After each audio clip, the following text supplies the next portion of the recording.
you do this to us? Get out of my house! I never want to see you again! Emily Carter stood at the kitchen sink, staring out the narrow window as snowflakes drifted softly onto the frozen lawn. The house was large, too large for how small she felt inside it. Every room echoed with silence, yet the silence was never peaceful. It pressed against her chest like a weight she could not lift. This was supposed to be her home. She had married Daniel Carter 3 years ago, full of hope and love, believing that kindness would be enough to build a life. Daniel was gentle, hardworking, and ambitious, an engineer who had recently accepted a long-term overseas assignment in Germany. The opportunity was too good to refuse. Better pay, career growth, and the promise of a brighter future. Just 2 years, he had said, holding her hands tightly at the airport. Once I come back, we'll buy our own place. Just you and me. Emily believed him. What she hadn't expected was how lonely, and cruel, life would become after he left. Daniel insisted she stay with his parents while he was gone. Their family, he said. You won't be alone. But family, Emily learned, did not always mean kindness. The day Daniel's flight took off, everything changed. His mother, Margaret Carter, had once been polite, reserved, but cordial. His father, Richard Carter, spoke little but seemed neutral. Yet after Daniel left, the warmth vanished like it had never existed. Margaret stopped calling Emily by her name. She became that girl. Emily was expected to wake before sunrise, prepare breakfast, clean the entire house, do laundry, and cook dinner, despite working part-time at a local library. You live under my roof, Margaret would say sharply. You should earn your stay. Richard rarely intervened. He would sit in his armchair, eyes fixed on the television, pretending not to hear when Margaret's words cut too deep. Emily tried. God, she tried. She reminded herself that Daniel was working hard abroad. That sacrifices were temporary. That kindness would eventually soften hearts. But cruelty, she discovered, often feeds on silence. Every Sunday, Daniel called. How are you, Em? He'd ask, his voice warm even through the crackling international line. Are you eating properly? Mom taking care of you? Emily would smile, though he couldn't see it. Yes. Everything's fine. She never told him about the insults. The accusations. The cold meals served hours late. The way Margaret would complain that Emily was lazy and ungrateful. Why didn't she speak up? Because Emily believed in peace. Because she didn't want to worry him. Because she hoped, naively, that things would improve. And because deep down, she feared being blamed. One winter evening, Emily came home late from work. The library had been short-staffed, and she stayed to help organize donations for underprivileged families. Margaret was waiting. You think you can come and go as you please? She snapped. Dinner was at 6. I'm sorry, Emily said quietly. I was. Excuses, Margaret interrupted. You bring shame to this family.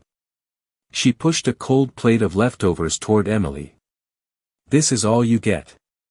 Emily ate silently in the kitchen, tears falling into her food.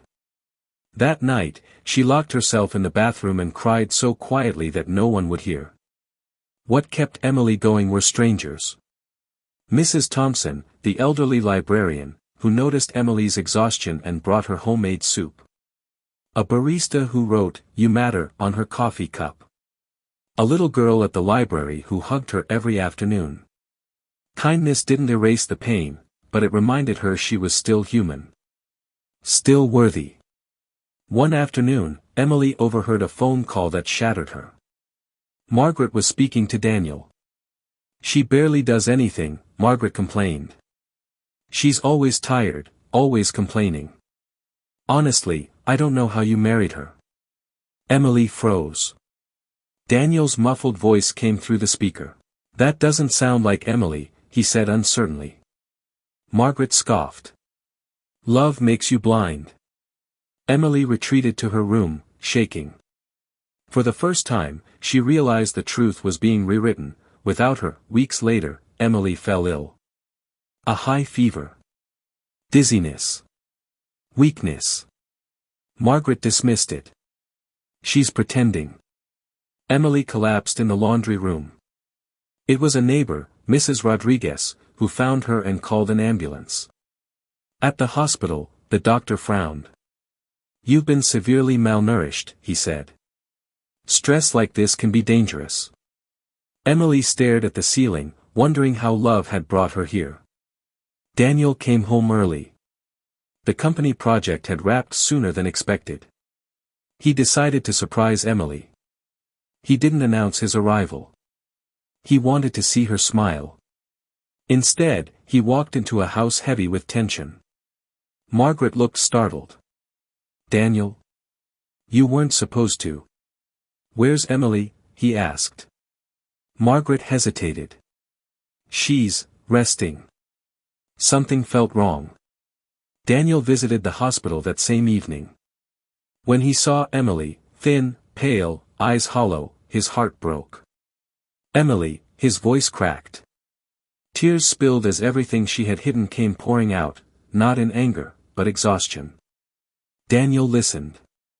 Silently. Completely. The truth finally stood naked between them.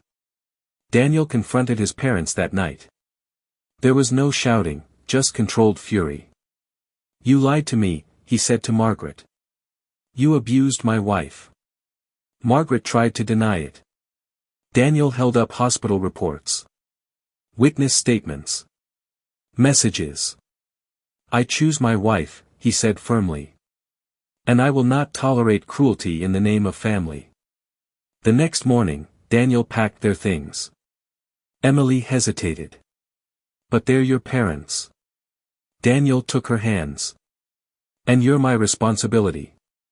They left the house together. No drama. No shouting. Just dignity. They moved into a small apartment. Emily began therapy. Daniel attended with her.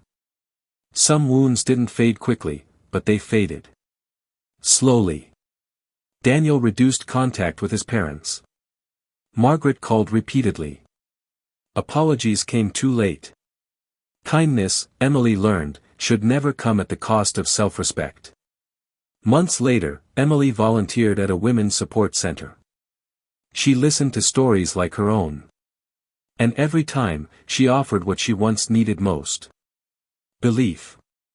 One evening, as Emily stood by their apartment window watching snow fall, Daniel wrapped his arms around her. "This," he said softly, "is home." Emily smiled. For the first time, it truly was. Moral of the story. Kindness does not mean silence. Love does not mean endurance of abuse. And truth, no matter how delayed, always finds its voice.